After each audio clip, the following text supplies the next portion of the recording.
एक सीकर ने पूछा है,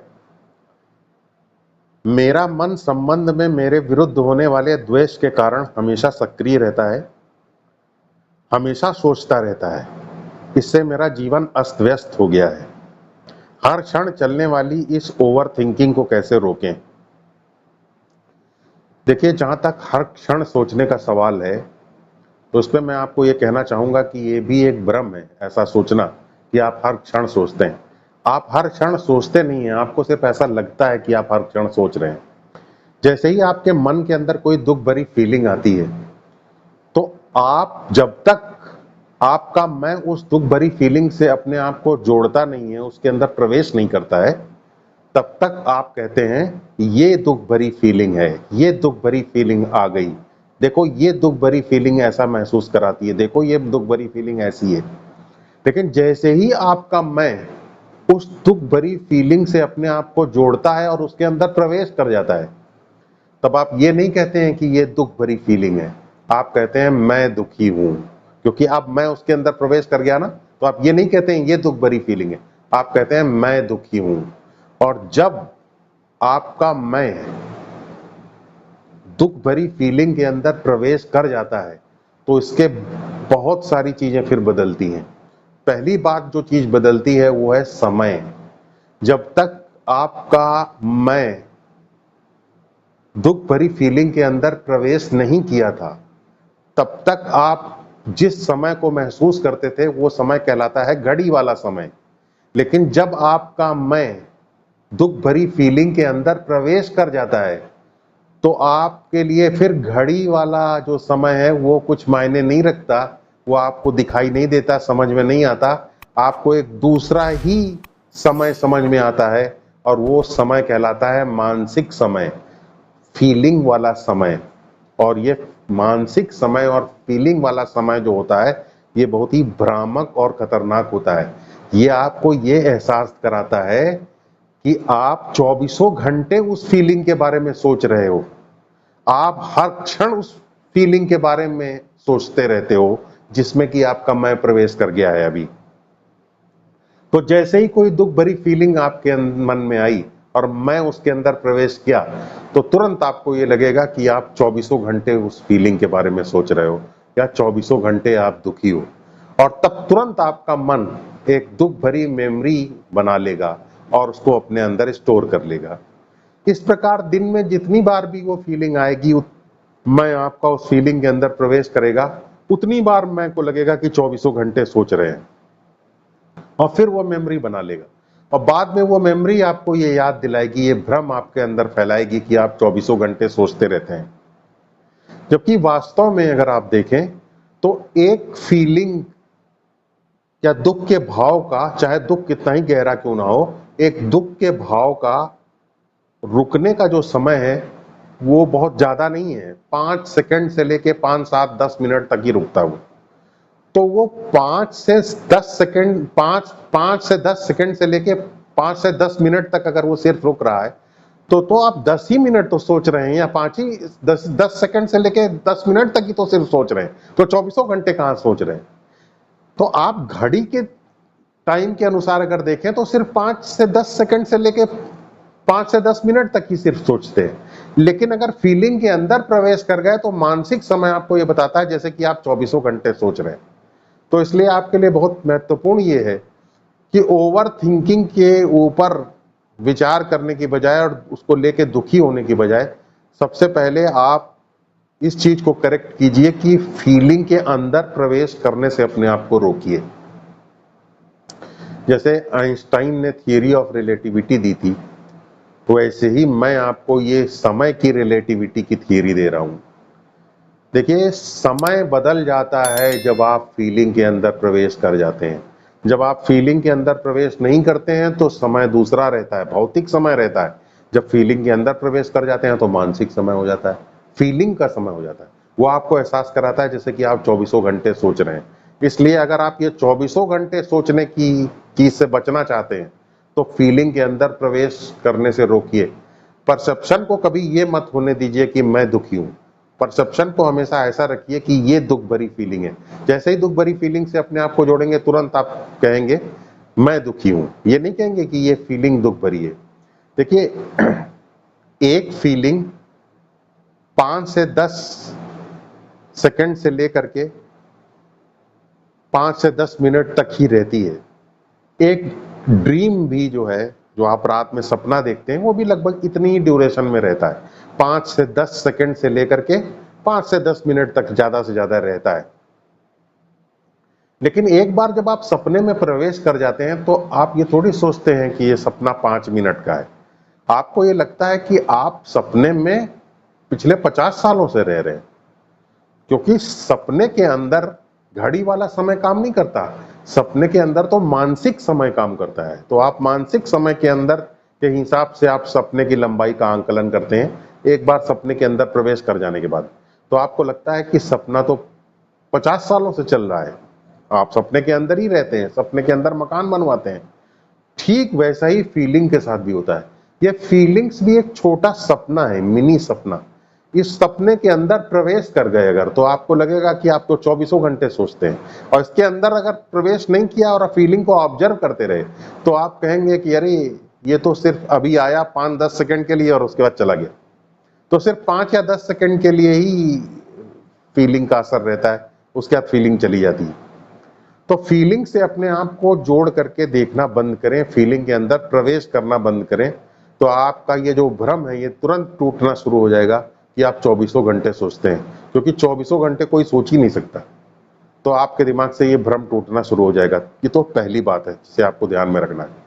दूसरी चीज यह है कि फीलिंग के अंदर प्रवेश करने से अपने आप को कैसे रोकें। देखिए, फीलिंग के अंदर प्रवेश करने से अपने आप को अगर रोकना चाहते हैं तो फीलिंग को फीलिंग की तरीके से देखने की बजाय फीलिंग को एक न्यूट्रल टर्म के अनुसार देखा जाए, वो है ऊर्जा। फीलिंग को ऊर्जा की तरीके से देखिए, एनर्जी की तरीके से देखिए।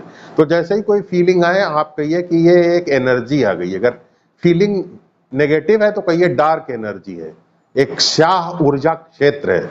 उसको एक ऊर्जा क्षेत्र की तरीके से, एक एनर्जी फील्ड की तरीके से फीलिंग को देखिए। जब आप देखिए, ऊर्जा जो है एक बहुत ही न्यूट्रल टर्म है। फीलिंग हमेशा हमें दूसरे व्यक्तियों से जोड़ती है जिनकी वजह से वो उद्दीपित हुई है, लेकिन ऊर्जा के मामले में ऐसा नहीं है, क्योंकि ऊर्जा को हम किसी व्यक्ति से जोड़ करके नहीं देखते। तो जब आप ऊर्जा कहेंगे उसको, तो चूंकि आप किसी व्यक्ति या कहानी से उसको नहीं जोड़ेंगे ऊर्जा को, तो आप फीलिंग को सीधे सीधे ऑब्जर्व कर पाएंगे, फीलिंग को सीधे सीधे देख पाएंगे। और जब आप फीलिंग को देख पाएंगे तो आप हमेशा ये कह पाएंगे कि ये दुख भरी फीलिंग है। आप कभी ये नहीं कहेंगे मैं दुखी हूं, क्योंकि फीलिंग से आप अपने आप को अलग करके देख पाएंगे अगर आप फीलिंग को ऊर्जा की तरीके से देखेंगे। और इसका भी रिस्क कम रहेगा कि आप फीलिंग से जुड़ पाए, क्योंकि जितना आप उसको ऊर्जा की तरीके से देखेंगे उतना ही स्टोरीज से उसका कनेक्शन बनाना संभव नहीं होगा। तो सबसे पहली बात तो फीलिंग्स को और विचारों को ऊर्जा की तरीके से देखिए, उनकी कहानी के झलावे में ना आइए। तो उससे क्या होगा, आपका मैं फीलिंग से एक दूरी बना करके रखेगा और फीलिंग के अंदर प्रवेश नहीं करेगा। और जब फीलिंग के अंदर प्रवेश नहीं करेगा तो आप फीलिंग्स को सिर्फ उसके घड़ी के समय के अनुसार देखेंगे, वो क्लॉक टाइम के अनुसार इवैल्यूएट करेंगे, ना कि मानसिक समय के अनुसार। क्योंकि मानसिक समय के अनुसार अगर देखेंगे तो आपको लगेगा कि 24 घंटे सोच रहे हैं। फिर तीसरी चीज जो कि ओवर थिंकिंग को रोकने के लिए बहुत ज्यादा जरूरी है, वो है कि आपको अपने सोचने का जो तरीका है उसको पलटना पड़ेगा। कभी भी विक्टिम आइडेंटिटी के साथ मत सोचिए। विक्टिम आइडेंटिटी ना रख के सोचने का तरीका यह है कि जो व्यक्ति, नार्सिसिस्टिक व्यक्ति जिसके साथ आपका संबंध है, वो नार्सिसिस्टिक व्यक्ति आपका जो भी टॉर्चर कर रहा है, तो अभी थोड़ी देर के लिए टॉर्चर को हटा दीजिए, आप एक दूसरी चीज की तरफ ध्यान दीजिए। आप ये देखिए कि ये व्यक्ति क्यों नार्सिसिस्टिक बना, इसके अंदर ये नार्सिसिस्टिक गुण क्यों आए।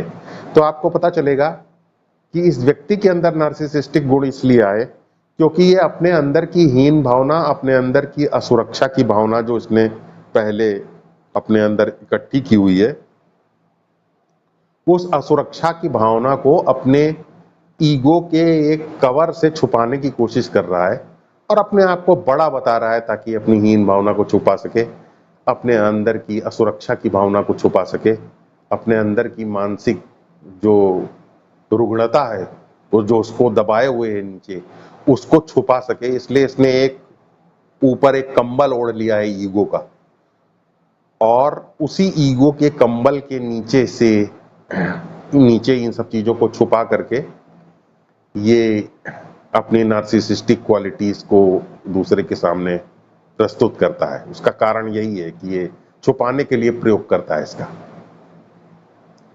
तो आप इस परिदृश्य में ये सोचिए कि अगर आपके अंदर भी इस तरीके की हीन भावना होती, आपके अंदर भी इस तरीके की मानसिक रुग्णता होती, आपके अंदर भी इस तरीके की मानसिक असुरक्षा की भावना होती, तो आप क्या करते? आपको भी इसी तरीके का ईगो का कंबल ओढ़ना पड़ता जैसा कि इस नार्सिसिस्टिक व्यक्ति ने ओढ़ा हुआ है।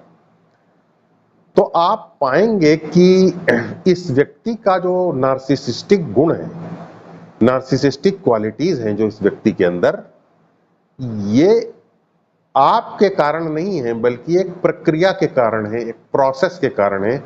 इसकी जिंदगी का घटनाक्रम उसके लिए जिम्मेदार है, एक प्रोसेस उसके लिए जिम्मेदार है। तो जब आप इसको एक प्रोसेस की तरीके से देखेंगे, तो आप इस व्यक्ति की हरकतों को भी पर्सनली लेना बंद कर देंगे। आप उसको ज्यादा तथ्यात्मक रूप से देख पाएंगे। आप उसको एक प्रोसेस की तरीके से जब देखेंगे, तो उसको फिर पर्सनली कहां देख पाएंगे? उसको एक प्रक्रिया की तरह देखेंगे, तो आप उसको व्यक्तिगत रूप से क्यों लेंगे?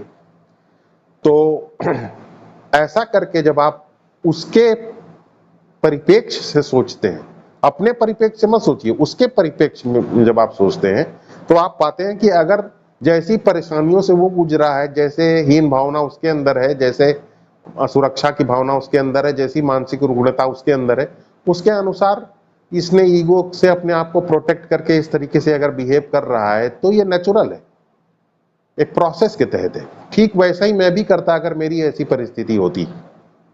तो जब आप ऐसा देख पाएंगे, तो आप पर्सनली नहीं लेंगे उसको, आप अपने आप को रिस्पॉन्सिबल नहीं मानेंगे उसकी हरकतों के लिए, बल्कि आप पाएंगे कि वो जो भी कुछ कर रहा है, उसके लिए एक प्रोसेस जिम्मेदार है, प्रक्रिया जिम्मेदार है, आप जिम्मेदार नहीं है। आप उसको पर्सनली नहीं लेंगे, आप उसको बहुत ज्यादा ऑब्जेक्टिवली देख पाएंगे, तथ्यात्मक रूप से देख पाएंगे। और जितना आप कम उसको पर्सनली लेंगे, उतना आप कम आहत होंगे। जितना आप कम आहत होंगे, उतना आप कम सोचेंगे, उतना आपकी थिंकिंग ज्यादा नहीं चलेगी, ओवर थिंकिंग ज्यादा नहीं चलेगी। तो ये आप बहुत ही इंपॉर्टेंट है, थिंकिंग को पलटना बहुत जरूरी है। और फिर एक चीज है जाप करना। जाप बहुत ही महत्वपूर्ण है और ओवर थिंकिंग को रोकने में बहुत काम करता है। उसका लिंक मैंने डिस्क्रिप्शन बॉक्स में दे दिया है। तो जाप जब आप करते हैं तो क्या होता है, जब बार बार थॉट्स चल रहे हो और आप बीच में जाप करने लग जाएं, तो उससे क्या होता है कि जाप उन विचारों को रोक देता है जो कि नेगेटिव फीलिंग्स को प्रोड्यूस कर रही होती है।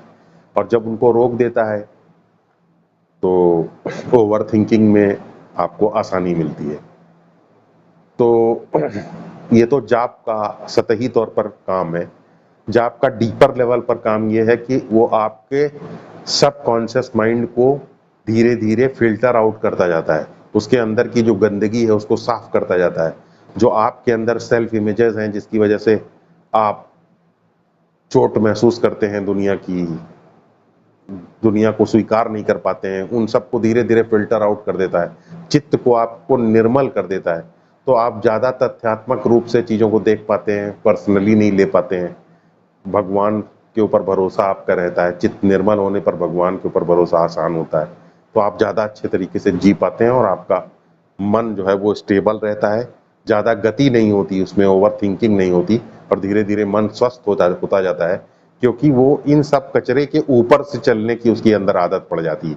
जितना मन कचरे के ऊपर से चलने की आदत डाल लेगा, उतना ओवर थिंकिंग नहीं होगी। कचरे के अंदर जब मन घुसता है तभी दिक्कत होती है।